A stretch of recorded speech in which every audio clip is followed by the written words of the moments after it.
अथर्व ने मोबाइल अपने कान पर लगाया हुआ था। दूसरी तरफ से किसी की रौबदार आवाज आई। हमें ये जानकर खुशी हुई कि तुमने फैमिली की सभी कंडीशन पूरी कर ली है। तुम्हारा सिंघानिया फैमिली में स्वागत है। पिताजी तुम्हें बहुत याद करते हैं। तुम्हारी बहन भी बड़ी हो गई और उसने कॉलेज भी जाना शुरू कर दिया है। वो भी तुम्हें बहुत याद करती है। और तुम्हारी माँ के बारे में तो मैं कुछ बोल ही नहीं सकता। उसकी हालत तो तुम समझ नहीं सकते हो। तो अब तुम घर कब आ रहे हो? अथर्व की आंखों में आंसू थे। उसने हकलाते हुए एक ही शब्द बोला, पापा। उसके बाद उसके मुंह से कोई आवाज ही नहीं निकली। दूसरी तरफ से आवाज आई। उसके बाद उसके मुंह से कोई आवाज ही नहीं निकली। दूसरी तरफ से आवाज आई, बेटा अब तो तुम्हें खुश होना चाहिए कि तुमने हमारी फैमिली की इस कठिन परीक्षा को अपनी मेहनत से पास कर लिया है। जल्दी तुमसे मुलाकात होगी। राजवीर तुम्हें कॉल पर आगे क्या करना है इसके बारे में सब कुछ डिटेल में बता देगा। आज से तुम पर से सारी लिमिटेशंस हटा दी जाती है। पर अथर्व के मुंह से तो कोई शब्द ही नहीं निकला था। ठीक है बेटा, मिलकर बात करते हैं। मुझे पता है इस समय तुम कुछ भी कहने की सिचुएशन में नहीं हो। मैं भी इस समय से गुजर चुका हूं। उसके बाद कॉल डिस्कनेक्ट हो गई थी। उसे आज भी एक बात याद थी, तुम सिंघानिया फैमिली के लिए नहीं बल्कि अपने एम्पायर के लिए जियोगे। कॉल डिस्कनेक्ट होने के बाद अथर्व अपनी जगह पर ही फ्रीज हो गया था। उसकी आंखों से आंसू बह रहे थे। शनाया उसे अपनी दीदी का मैसेज देने के लिए आई थी। उसने उसे 2 बार आवाज भी लगाई, लेकिन अथर्व ने शनाया के बुलाने पर कोई रिएक्शन नहीं दिया और ना ही उसकी तरफ देखा। वो अथर्व को कुछ सुनाने के लिए आगे बढ़ी ही थी कि तभी उसने देखा कि अथर्व की आंखें नम थी। अथर्व ने अब भी फोन अपने कान पर लगाया हुआ था। अथर्व की आंखों में आंसू देखकर वो शॉक्ड रह गई थी, क्योंकि आज तक 3 सालों में कभी भी उसने अथर्व को रोते हुए नहीं देखा था। वो तो यही सोच रही थी कि आज इसे हुआ क्या है। आज से पहले तो ये कभी भी ऐसे नहीं रोए। शनाया अथर्व को पसंद नहीं करती थी, लेकिन पता नहीं फिर भी उसे क्यों उसके लिए बुरा फील हो रहा था। शनाया ने उसके पास जाकर बड़े प्यार से कहा, तुम्हें क्या हुआ? एकदम से शनाया की आवाज सुनकर अथर्व होश में आया और उसके हाथ से हड़बड़ी में फोन छूट गया। उसने अटकते हुए शनाया से कहा, क्या तुम्हें कोई काम है? शनाया ने कहा, अगर मुझे कोई काम होगा क्या तो ही मैं तुमसे बात कर सकती हूँ। दीदी ने कहा है कि वो शॉपिंग पर जा रही है और उन्होंने भी तुम्हें हमारे साथ आने के लिए कहा है। ये सुनकर तो अथर्व स्पीचलेस हो गया, क्योंकि आज तक वो कभी नैना के साथ शॉपिंग पर नहीं गया था। उसके ऊपर से उसके अंदर अलग ही फीलिंग चल रही थी। शनाया की बात सुनकर वो जल्दी से रेडी होने के लिए चला गया। उसने वार्डरोब से एक जीन्स की पैंट निकाली और उसके ऊपर एक टी शर्ट पहनकर वो 5 मिनट में ही रेडी होकर बाहर की तरफ जाने लगा। तभी मनीषा जी ने कहा, मेरी बेटी से थोड़ा डिस्टेंस बनाकर रखना। तुम्हें पता है ना कि अभी तक बाहर हमने किसी को ये नहीं बताया कि तुम हमारे दामाद हो। उसने मनीषा की बात सुनी, अपना सिर हिलाया और जल्दी से बाहर निकल गया, क्योंकि उसे पता था कि अगर वो स्टार्ट हो गई तो वो जल्दी रुकने का नाम नहीं लेगी। शनाया तो अपनी मस्ती में थी।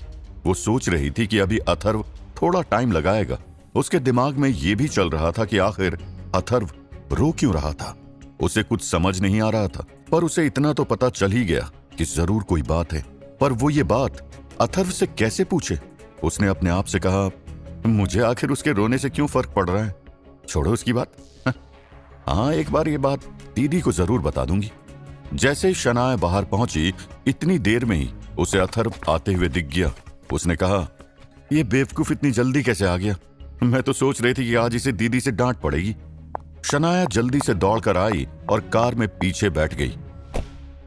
नैना की नजर अथर्व पर थी। वैसे तो वो उसे इग्नोर करती थी, लेकिन आज बार बार उसका ध्यान अथर्व पर जा रहा था। अथर्व भी कार के पास जाकर पीछे वाली सीट पर बैठने लगा, लेकिन तभी नैना ने कहा, मैं तुम लोगों की ड्राइवर नहीं हूं जो तुम पीछे बैठोगे और मैं तुम्हें ले चलूंगी। इतना सुनते ही अथर्व जल्दी से पीछे का डोर बंद करके आगे की तरफ बैठ गया। उसकी आज तक कभी हिम्मत नहीं हुई थी कि वो नैना के सामने उसे नजर उठाकर देख सके, पर जब नैना सो जाती थी तो वो पूरी रात नैना को निहारता रहता था। वो एक दिन दादाजी के पास सोता था और एक दिन नैना के कमरे में, लेकिन वो हमेशा ही फर्श पर सोता था और उसने कभी भी इस बात की शिकायत नहीं की। हालांकि नैना ने उससे कभी नहीं कहा था कि तुम फर्श पर सोओगे। उसने शादी की पहली रात ही एक पतली सी चादर उठाई और साइड में फर्श पर ही सो गया। ये देखकर नैना को बड़ी हैरानी हुई थी। क्योंकि उसने ये एक्सपेक्ट नहीं किया था कि ये लड़का इतना इनोसेंट भी हो सकता है। पहले तो उसने सोचा कि ये कहीं इसका कोई ड्रामा तो नहीं है, लेकिन दिन बीतते चले गए और अब उनकी शादी को काफी टाइम हो गया था। तब जाकर नैना को यकीन हुआ था कि उस लड़के का नेचर ही ऐसा है। आज जब अथर्व पूरे रास्ते साइड विंडो से बाहर की तरफ देखता हुआ जा रहा था, तभी उसकी नजर एक गाड़ी पर गई और उसे ऐसा लगा कि ये गाड़ी उन्हें फॉलो कर रही है। उसके सभी सेंस एक्टिव हो गए और वो बड़े ध्यान से उस गाड़ी को देखने लगा। उसके दिमाग में उस लेटर का भी ख्याल चल रहा था जो सुबह ही उसे मिला था। उसने अपने आप से ही कहा, ये कौन हो सकता है? पहले वो लेटर और अब गाड़ी से फॉलो करना। अथर्व के दिमाग में बहुत कुछ चल रहा था, लेकिन उसने इसका कोई जिक्र नैना से नहीं किया। नैना ने जब अथर्व को चुप देखा तो उसे अथर्व की पुरानी बातें याद आ गई। इससे उसके चेहरे पर मुस्कान आ गई। नैना सोच रही थी कि इस पागल का क्या होगा। नैना गाड़ी को सिटी के सबसे बड़े मॉल में लेकर पहुंचती है, जिस पर बड़े बड़े अक्षरों में लिखा हुआ था as group of shopping hub. Shanaya ने मॉल का नाम देखते ही कहा, इस एएस का फुल फॉर्म क्या है? नैना ने कार को पार्किंग में लगाया और फिर नैना शनाया के साथ सीधे लिफ्ट की तरफ जाने लगी। अथर्व भी उनके पीछे पीछे चल दिया, लेकिन तभी उसकी नजर उस गाड़ी पर पड़ी जो उन्हें फॉलो कर रही थी। तीनों लिफ्ट से होते हुए मॉल में चले गए। कपड़ों से देखने में अथर्व सिर्फ एक मिडिल क्लास का लड़का लग रहा था, पर नैना को इस बात से कोई फर्क नहीं पड़ता था। नैना दिखने में एक एलिगेंट लड़की लगती थी। उसने इस टाइम एक ब्राउन टॉप और व्हाइट जींस पहनी हुई थी। वो जहां से भी निकलती थी, एक बार तो लड़के उसे मुड़कर जरूर देखते थे। और एक अथर्व था जिसने आज तक उसे नजर उठाकर भी नहीं देखा था, लेकिन आज अथर्व के भी दिल की धड़कन बढ़ी हुई थी। उसने एक दो बार नैना को तिरछी नजरों से देखा और वो अपने आप से ही कह रहा था, क्या हमारा रिलेशन भी कभी नॉर्मल हो सकता है? अग्रवाल फैमिली में सिर्फ नैना और युग ही ऐसे थे जिन्होंने आज तक कभी भी अथर्व की इंसल्ट नहीं की थी। मॉल में शनाया, नैना और अथर्व एक ब्रांडेड लेडीज डिपार्टमेंट में गए। वहां पर नैना ने कुछ ड्रेसेस ट्राई की, पर हर बार वो अथर्व के चेहरे के एक्सप्रेशन अपनी तिरछी नजरों से नोटिस कर रही थी। शनाया और सेल्स गर्ल सभी नैना को हर ड्रेस में ब्यूटीफुल बता रही थी, लेकिन अभी तक नैना ने कोई ड्रेस सेलेक्ट नहीं की थी। तभी उसने अथर्व को अपने पास बुलाया और कहा, तुम मेरे लिए ड्रेस सेलेक्ट करो। ये सुनकर शनाया बोली, दीदी क्या आप मजाक कर रही हैं? घर की बात अलग है, इससे क्या पता कि किस तरह के कपड़े लेने चाहिए। तभी अथर्व आगे बढ़ गया और उसने एक ब्लैक कलर की long one piece sleeveless dress अपने हाथ में ली और नैना के पास चला गया। जैसे ही नैना उस ड्रेस को ट्राई करके चेंजिंग रूम से बाहर आई तो अथर्व की नजरें उसी पर ठहर गई। नैना उस ड्रेस में बहुत ज्यादा ब्यूटीफुल लग रही थी। उसे देखकर अथर्व के एक्सप्रेशन बिल्कुल चेंज हो गए थे। उसकी आंखों में साफ दिखाई दे रहा था कि वो ड्रेस नैना पर कितनी ब्यूटीफुल लग रही है। नैना ने तिरछी नजरों से सब कुछ नोटिस कर लिया था। उसे विश्वास नहीं हो रहा था कि अथर्व की चॉइस इतनी बेस्ट हो सकती है। शनाया ने कहा, दीदी इसने वैसे ही ये ड्रेस उठा ली, ये बस एक कोइंसिडेंट था। तभी सेल्स गर्ल ने कहा, मैम ये हमारा सबसे न्यू कलेक्शन है और ये आज ही सिंगल पीस आया है। मैडम ये ड्रेस पूरे 15 लाख की है। मैंने इससे पहले इसलिए नहीं दिखाया कि पता नहीं आप इसे अफोर्ड कर पाएंगी या नहीं। नैना एक समझदार लड़की थी। उसने प्राइस सुनकर उस लड़की से कहा, नहीं मैं इतनी महंगी ड्रेस अफोर्ड नहीं कर सकती, आप मुझे कुछ और दिखाइए। अथर्व को बिल्कुल अच्छा नहीं लगा कि पैसों की वजह से उसकी वाइफ उस ड्रेस को नहीं ले रही थी, पर इस समय अथर्व कुछ नहीं कर सकता था। जब नैना ने उस ड्रेस के लिए मना किया तो उस सेल्स गर्ल का भी मुंह बन गया था। उसने बड़े धीरे से कहा, जब औकात ही नहीं तो फिर शॉपिंग करने के लिए आते ही क्यों हैं? हमारा टाइम वेस्ट करते हैं। वहां पर कुछ कपल्स और आए हुए थे, वो भी उन तीनों को देखकर हंस रहे थे। अथर्व को सेल्स गर्ल पर काफी गुस्सा आया, पर उसने कुछ बोलना ठीक नहीं समझा। शनाया ने सेल्स गर्ल से कहा, तुम किससे औकात की बात कर रही हो? मेरी दीदी अग्रवाल ग्रुप की होने वाली सीईओ है और उनका सालाना पैकेज 1 करोड़ से ऊपर का है और उन्हें सालाना 50 लाख से ज्यादा का इंसेंटिव मिलता है। वो सेल्स गर्ल शनाया को देखकर ऐसे मुस्कुरा रही थी जैसे कि वो किसी बेवकूफ को देख रही हो। तभी अथर्व का फोन रिंग हुआ। जैसे ही अथर्व ने पॉकेट से अपना मोबाइल निकाला, उसे देखकर उस सेल्स गर्ल की मुस्कुराहट और बढ़ गई। अथर्व कॉल को रिसीव करते हुए बाहर चला गया। कुछ मिनट बाद ही वो वापस अंदर आ गया। इतने में नैना ने दूसरी ड्रेस पसंद कर ली थी। उसकी कीमत भी 75,000 रुपीज थी। पर जब उसने अथर्व को आते हुए देखा तो उसके चेहरे पर नैना को कुछ अलग ही लेवल का कॉन्फिडेंस दिखाई दिया। उसने एकदम से नैना से नजरें मिलाई, लेकिन तभी उसे याद आ गया कि वो कौन है। एकदम से उसने अपनी नजरें नैना पर से हटा ली, पर नैना कोई छोटी बच्ची थोड़ी थी जो कि उसे अथर्व के चेंज हुए बिहेवियर के बारे में पता नहीं चलेगा। वो हमेशा अथर्व की छोटी से छोटी आदतों पर ध्यान दिया करती थी।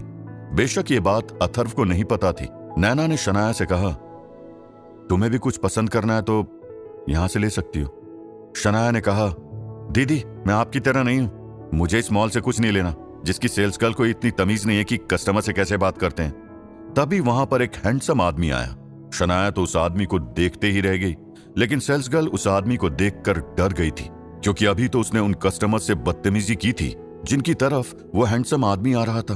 उसने आते हुए अथर्व को देखकर नजरें झुकाई, जिससे साफ पता चल रहा था कि वो अथर्व को ग्रीट कर रहा था। पर यह बात नैना ने नोटिस कर ली थी। उसने ये सोचकर इस बात को इग्नोर कर दिया था कि शायद उसका कोई वहम होगा। उस आदमी ने वहां पर आकर कहा, आज मैं सभी जगहों पर जाकर कस्टमर से ये जानना चाहता हूं कि आप सभी को हमारे मॉल की तरफ से कोई परेशानी तो नहीं हो रही है, और आप सभी इस मॉल की सर्विस के लिए कितनी रेटिंग्स देना पसंद करेंगे। अगर आपको किसी भी तरह की प्रॉब्लम फेस करनी पड़ रही है तो आप सभी मुझे बता सकते हैं। ये सुनकर तो वो सेल्स गर्ल और ज्यादा डर गई थी, और बाकी सेल्स गर्ल्स की भी हालत खराब हो गई थी। शनाया को तो बस यही मौका चाहिए था। उसने उस हैंडसम आदमी से कहा, सर अगर आप इस मॉल के ओनर हैं तो मैं आपको बता दूं कि आपके मॉल के वर्कर्स बहुत ही ज्यादा बदतमीज हैं, इनको कस्टमर के साथ बिहेव करना नहीं आता है। वो आदमी कोई और नहीं बल्कि मैनेजर राजवीर था। उसने कहा, मिस मैं आपकी बात नहीं समझा। शनाया ने राजवीर को सेल्स गर्ल की हरकतों के बारे में सब कुछ बताया। तभी वहां उस सेल्स गर्ल के बचाव में एक लड़की आई। वो नैना की खूबसूरती को देखकर जल रही थी। उसने कहा, इसमें इस सेल्स गर्ल की कोई गलती नहीं है, इन लोगों की औकात ही नहीं थी यहां से कुछ लेने की, और ये सेल्स गर्ल को बेवजह ही परेशान कर रहे थे। मिस्टर राजवीर ने उस लड़की को इग्नोर किया और नैना से कहा, सॉरी आपको इस मॉल में इतनी प्रॉब्लम्स का सामना करना पड़ा, मैं इस मैटर को अच्छे से हैंडल करूंगा। तभी नैना ने कहा, शनाया चलो यहां से, हम वैसे ही काफी लेट हैं। शनाया वहां से जाने लगी। अथर्व ने राजवीर को कुछ इशारा किया और फिर वहां से बाहर निकल गया, लेकिन तभी उसकी नजर एक अनजान शख्स पर पड़ी जिसने चेहरे पर मफलर बांधा हुआ था। उसका चेहरा तो दिखाई नहीं दे रहा था, लेकिन ऐसा लग रहा था जैसे कि वो उन्हें ही फॉलो कर रहा है। तभी शनाया ने नैना और अथर्व से कहा, आप दोनों चलो, मैं अभी आई। शनाया के जाने के बाद अथर्व ने नैना का हाथ पकड़ लिया। अथर्व का यह एक्शन नैना के लिए अजीब था। उसने अथर्व की तरफ देखा तो अथर्व की नजर कहीं और थी, लेकिन अथर्व की बॉडी लैंग्वेज चेंज हो चुकी थी और अथर्व का इस तरह से उसका हाथ पकड़ना उसे एक प्रोटेक्टिव फील दे रहा था। अथर्व नैना का हाथ पकड़कर उसे दूसरी तरफ ले गया। शनाया अपना पर्स अंदर ही भूल गई थी। वो जब बाहर आई तो उसने कहा, हैं ये कहां चले गए? वहीं अथर्व नैना को उस पीछा करने वाले आदमी से बचाते हुए आगे निकल गया था। वो आदमी भी उनका पीछा कर रहा था, लेकिन अचानक से अथर्व कपड़ों के बीच से होते हुए उसकी आंखों के सामने से गायब हो गया और जल्दी से नैना को लेकर चेंजिंग रूम में चला गया। उस आदमी ने अपने आप से ही कहा, अरे अभी तो ये दोनों यहीं थे, अचानक कहां चले गए? फिर वो दूसरी तरफ चला गया। वहीं नैना और अथर्व छोटे से चेंजिंग रूम में एक दूसरे के बेहद करीब थे। नैना की नजरें अथर्व के चेहरे पर टिकी हुई थी। आज 3 सालों में पहली बार वो एक दूसरे के इतने करीब थे कि उन्हें एक दूसरे की सांसें तक महसूस हो रही थी। आज नैना की दिल की धड़कन भी बढ़ने लगी थी और अभी भी अथर्व की मजबूत पकड़ उसके हाथ पर थी। नैना ने अपने आप से ही कहा, क्या ये मेरा वहम है या फिर अथर्व सच में इतना स्ट्रांग है? नैना ने एक बार अथर्व की पकड़ से अपना हाथ छुड़ाने की कोशिश भी की थी, लेकिन वह अथर्व से हाथ नहीं छुड़ा पाई। आज अथर्व की आंखों में अलग ही कॉन्फिडेंस था और उसकी पकड़ में अपनापन। वो एक ऐसा एहसास था जो किसी अपने के लिए ही होता है। कुछ देर तक वो दोनों ऐसे ही एक दूसरे के करीब थे। दोनों के बीच एक अलग ही चुप्पी थी। ऐसे ही 10 मिनट बीत गए। अथर्व ने धीरे से चेंजिंग रूम का दरवाजा खोला और इधर उधर देखने लगा। जब उसे कोई दिखाई नहीं दिया तो वो नैना को लेकर बाहर आ गया। तब जाकर नैना ने अथर्व से पूछा, आखिर हुआ क्या है?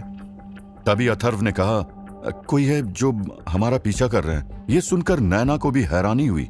पिछले कुछ दिनों से उसे भी ऐसा ही एहसास हो रहा था कि कुछ तो गलत है, और आज अथर्व ने भी यही बात की। वहीं दूसरी तरफ एक आदमी ने मॉल की पार्किंग में जाकर किसी को फोन किया और कहा, मास्टर विक्रम, दोनों एक दूसरे के साथी हैं, मेरे लिए ऑर्डर क्या है? आखिर कौन था मास्टर विक्रम, और वो आदमी क्यों नैना और अथर्व का पीछा कर रहा था? आखिर मॉल के मैटर को राजवीर कैसे सॉल्व करेगा? क्या अथर्व नैना को आने वाले खतरों से प्रोटेक्ट कर पाएगा? जानने के लिए सुनिए एम्पायर ऑफ हिडन किंग, सिर्फ